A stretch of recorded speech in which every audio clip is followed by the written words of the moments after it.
In today's video, I'm going to teach you how to add music to an Instagram post. Music can instantly set the mood of your content, and Instagram lets you add a song right from within the app, so you don't need any extra editing software. Start by opening the Instagram app and tapping the plus icon to create a new post.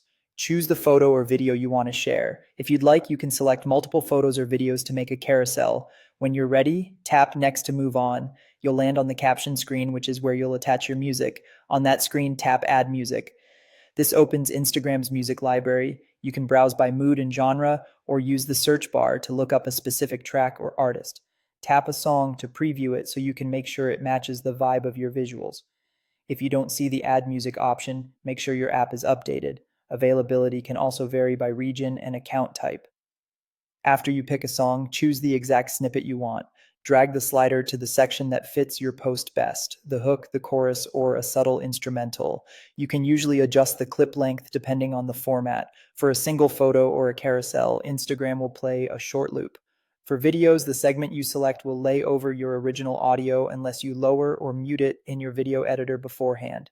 Once everything sounds right, tap Done. You'll return to the caption screen with your song attached. Add your caption, tag people if you like, and include any relevant hashtags or locations.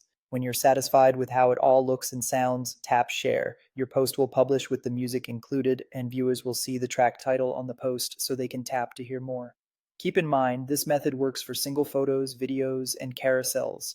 If you're creating a reel or a story, you can add music there too, using the music sticker or audio tools during creation. This built-in feature is a simple, effective way to combine visuals with audio and make your content more engaging without leaving Instagram. And that's it. If you found this tutorial helpful, don't forget to like this video and subscribe to my channel for more Instagram tips and tutorials.